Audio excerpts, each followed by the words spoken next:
Bahasa Nabi Nuh alaihi salam itu bahasa Suryani. Nanti melahirkan beberapa cabang bahasa. Jadi bahasa Suryani meluas menjadi bahasa yang beragam. Tapi pasti punya irisan itu satu sama lain. Yang pertama jadi bahasa Akadiyah. Ini orang-orang Suriah dan orang-orang Babiliyah. Bahasanya bahasa Akadiyah. Kemudian yang kedua bahasa Aromiyah, suku Arom atau Irom. Kemarin ada Iromazatil Imad. Nah itu dia melahirkan bahasa sendiri, bahasa Arom atau Irom, Aromiyah. Kemudian muncul lagi bahasa Arabiyah. Arabiyah itu yang kita kenal lah bahasa Arab. Kemudian muncul lagi bahasa Habsyiyah. Habsyiyah dari Habsyah. Dan yang terakhir bahasa Yamaniyah. Dia berasal dari Yaman. Itu keturunan dari Sam. Sam, keturunan Nabi Nuh melahirkan bahasa Akadiyah, bahasa Arabiyah, bahasa Aromiyah, kemudian Yamaniyah dan Habsyiyah. Dari anak Nabi Nuh yang bernama Ham melahirkan bahasa Barbariyah. Ini suku Afrika. Suka disebut dengan suku Barbar. Kemudian bahasa Misriyah itu dari suku Ham. Dan yang ketiga Kausiyah itu juga dari anak bernama Ham. Misriyah, Barbariyah, Kausiyah. Itu beberapa gambaran tentang perkembangan bahasanya anak-anak Nabi Nuh alaihi salam. Yafid itu bahasa Eropa karena dia melahirkan keturunan bangsa Rum. Rafi Yafid itu melahirkan bangsa Romawi. Ya berarti Romawi lah. Bahasa Romawi berarti bahasa apa itu? Ya bahasa Romawi lah. Yafid bahasa Romawi. Jadi Arab, Syam melahirkan bangsa Arab. Secara umum Yaham melahirkan Habsyah. Dan Yafid melahirkan bangsa Rum atau Abur Rum. Bapaknya Romawi. Tapi ikhwan fillah rahimakumullah, sekarang kita masuk ke dakwahnya Nabi Nuh alaihi salam. Dakwah Nabi Nuh yang pertama ngomongin akidah. Boleh dicek dalam surat Al-A'raf ayat ke-59. Kemarin sudah diungkap juga nih. Surat Al-A'raf ayat 59. Itu dakwah Nabi Nuh satu ngomongin akidah. Boleh diterjemahkan?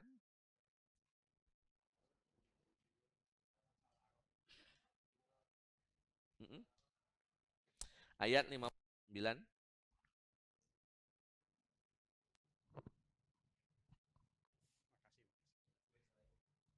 Cek, cek.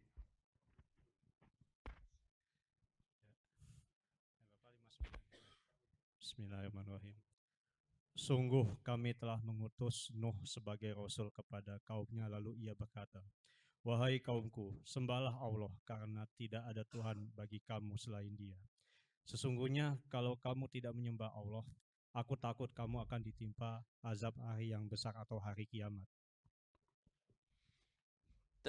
Tugas Nabi Nuh memastikan bahwa umatnya kembali kepada la ilaha illallah. Tiada Tuhan selain Allah.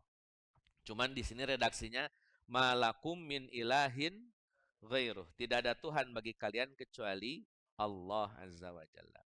Dan rata-rata, ya, kemarin juga disinggung bahwa musuh para nabi rata-rata adalah para pembesar atau penguasa. Ayat 60-nya qolal mala'u. Mala'u itu penguasa atau ya tokoh masyarakat lah di kampung. Mereka kemudian bicara, kata mereka, inna lanaraka fi dhalalim mubin. Kami ini melihatmu wahai Nuh sebagai orang yang tersesat dengan jelas-jelas sesatnya. Rata-rata kalau nabi itu dituduh sesat, dituduh gila, dituduh penyihir, dituduh dukun, dituduh penyair, itu rata-rata. Jadi penolakan masyarakat terhadap para nabi dibingkai dengan pembunuhan karakter. Pokoknya benar salah belakangan, yang penting ngomong. Kalau harusnya kan ngomong penting, ini yang penting Ngomong, pokoknya jelek aja dulu. Itu cara buzzer untuk menghakimi para nabi supaya tidak punya karakter yang dikagumi oleh masyarakat. Maka langsung disebutin nih. Inna lanaraka fi dhalalim mubin. Kami melihatmu dalam kesesatan yang jelas, yang nyata. Dan itu rata-rata tuh para penguasa melihat kalau ada orang ngasih nasihat, nah, sok ngasih nasihat, orang dia juga tersesat lah rata-rata. Penguasa zaman dulu begitu. Kalau zaman sekarang mah atuh.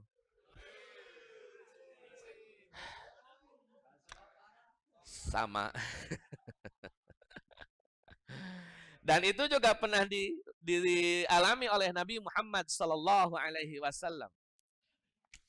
Nabi Muhammad pernah dituduh gila, majnun. Antum bisa buka dalam surat Al-Qalam ayat kedua. Itu dituduh majnun. Dan cara efektif ketika antum dituduh oleh siapapun itu, cara yang paling efektif adalah diam. Gak usah dibalas. Di sini ada yang suka dituduh terus dibalas itu. Itu buang-buang waktu.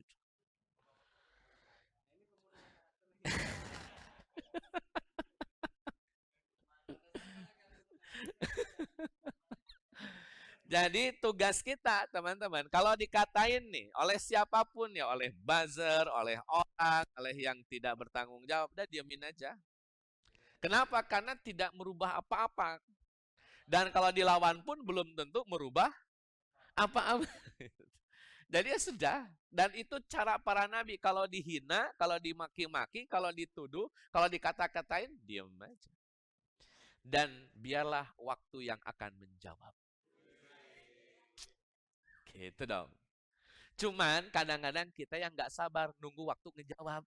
Ini waktu nggak jawab-jawab, diem-diem baik. Nah itu kadang-kadang tuh akhirnya kita kedorong emosi untuk ngejawab. Padahal biarkan waktu yang menjawab. Kita balik nih ke Al-Qalam ayat 2. Nabi Muhammad dituduh gila. Apa yang Allah lakukan ketika Nabi Muhammad dituduh gila? Yang pertama nih, ayat ketiganya. Ada yang mau baca ayat ketiganya? Inna laka la ajran ghaira mamnun. Tenang Muhammad, saya yang urus. Kamu akan dapat pahala yang tidak akan pernah putus. Logikanya gini teman-teman. Ini bahasa Allah mengklarifikasi kalau Nabi Muhammad bukan orang gila. Jadi kalimatnya bukan, enggak Muhammad enggak gila, enggak begitu. Caranya elegan. Kata Allah Azza wa Jalla, sesungguhnya kamu wahai Muhammad, pahalanya tidak akan pernah putus. Kenapa kok diksinya begitu setelah Nabi dituduh gila? Karena orang gila pahalanya pasti putus. Dan kalau orang pahalanya tidak pernah putus, berarti dia bukan orang gila. Jadi Allah ngasih jawaban agak intelek jawabannya. Bukan sekedar, oh bukan orang gila kok, enggak gitu. Itu mah tuh. Caranya terlalu terlalu biasa. Allah ngasih jawabannya, innalaka la ajran ghairu mamnun. Logikanya dipakai dong kata Allah. Masa orang gila pahalanya enggak pernah putus? Karena orang gila pasti pahalanya putus. Sebagaimana hadis Nabi, kata Nabi, ada 3 kelompok orang yang pahala tidak dihitung, dosa juga tidak dicatat. 1, anin naimi hatta yastaiqidho. Orang tidur sampai dia bangun. Apapun yang dilakukan oleh orang tidur, mau ibadah, mau dosa, tidak dihitung pahala, tidak dihitung dosa. Misal orang lagi tidur, ngerampok Bank BI misal. Lagi tidur. Maka dia tidak boleh kena hukum. Kenapa? Asal dia lagi tidur. Pertanyaannya, emang mungkin Ustaz? Nah itu dia masalahnya. Urusan mungkin urusan nanti, kan saya mau ngomong dulu ini. Yang penting tidur, bikin dosa, enggak dosa gitu. Atau lagi tidur, tiba-tiba tahajud. Misal ya. Enggak dihitung pahala, kenapa sedang tidur. Jadi kalau antum ingin bikin dosa yang gede, lakukan ketika sedang Istri pengen nimpuk suami, boleh sambil tidur. Pak gitu. Tapi harus sambil tidur ya. Jangan pura-pura. Masalahnya malaikat nggak bisa dibohongin. Model-model begini nipu ini. Dia kan kagak tidur sebenarnya. Nanti malaikat tahu soalnya. Kalau saya nggak tahu, malaikat tahu. Yang kedua, wa anis sabiyyi hatta yahtalima. Anak kecil sampai dia dewasa, balik. Mau perempuan sampai balik, laki-laki sampai balik. Kalau ada anak laki-laki belum dewasa, anak perempuan belum bikin amal soleh atau amal yang salah, tidak dihitung pahala, tidak dihitung dosa. Nggak ada. Nggak ada kaidahnya. Yang terakhir, orang gila wa anil majnuni hatta yakila. Orang gila sampai dia waras. Kalau dia belum waras, dia telanjang bulat teling mana, nggak akan dihitung dosa. Ada orang gila kemudian punya akhlak yang baik, nggak mungkin juga itu. Assalamualaikum Bapak, saya orang gila baru. Wah, ranking berapa orang gilanya? 10. Ada orang gila pasti nggak punya akhlak. Jadi yang namanya orang gila, pahalanya putus. Kenapa? Nggak mungkin dilanjut. Kenapa gila? Nah, kalau pahalanya tidak pernah putus, berarti bukan orang gila. Satu tuh. Ini jawaban Allah. Yang kedua, kata Allah nih, wa innaka la'ala khuluqin azim. Engkau Muhammad punya akhlak yang lebih bagus daripada orang-orang Mekah. Gak ada orang yang punya akhlak lebih bagus daripada Nabi Muhammad. Di Mekah kagak ada. Terus ada orang yang biasa aja akhlaknya atau malah tidak punya akhlak, ngatain orang yang paling berakhlak sebagai orang gila, kan ngaco itu. Ini cara Allah ngejawab. Jadi cara Allah menjawab tuduhan yang dialamatkan kepada Nabi Muhammad SAW, tapi caranya keren ini. Agak intelek ini. Kata Allah, kamu itu akhlaknya mulia, akhlaknya agung. Gak mungkin dong masa akhlak agung orang gila. Sampai ayat ke berapa? 2, 3, 4. Kelimanya, fasatu besiru wayub siru. Nih, kata Allah nih, Muhammad, kamu bakal lihat. Orang-orang akan lihat bi'ayyik, mana orang gila yang sebenarnya. Biar waktu yang, nah itu jawabannya dari situ tuh. Kenapa saya bilang biar waktu yang menjawab? Itu kata Quran, surat Al-Qalam, ayat 2, 3, 4, 5, ayat 6. Bi'ayyikumul maftun. Siapakah orang gila yang sebenarnya? Kan keren itu. Daripada antum bingung-bingung, pusing-pusing mikirin, overthinking, saat saya dikatain orang, saya kepikiran sampai nggak bisa tidur, sedih betul. Saya kasih clue ya. Orang yang kebahagiaannya masih terganggu oleh ucapan orang lain atau lingkungan sekitarnya, maka orang itu kita pastikan tidak benar-benar bahagia.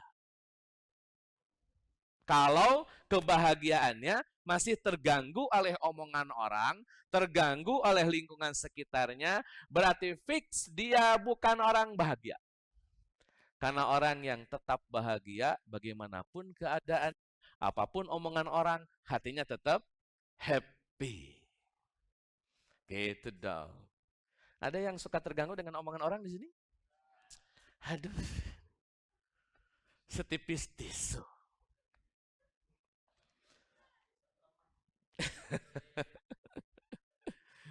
Mulailah bahagia bukan karena apa dan bukan karena siapa. Anak punya guru ya, kata guru saya. Kalau pengen benar-benar jadi orang bahagia, mulailah belajar bahagia bukan karena apa dan bukan karena siapa.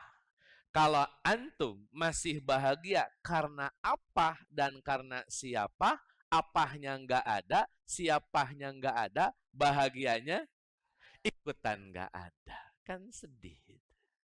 Hai orang-orang yang lemah. Kuatkan hatinya. Saya juga sama lah, kadang-kadang juga suka sedih. Nah itu cara ngobatin hati sebetulnya itu. Supaya kita tetap bisa happy. Taib ikhwan fillah rahimakumullah, saya lanjutkan. Jadi Nabi Nuh alaihissalam dituduh sebagai fi dhalalim mubin, orang yang sesat. Maka dijawab oleh Nabi Nuh alaihissalam, ya qaumi laisa bi dhalalah. Saya tidak tersesat. Ini jawaban Nabi Nuh alaihissalam. Khusus Nabi Nuh menjawab.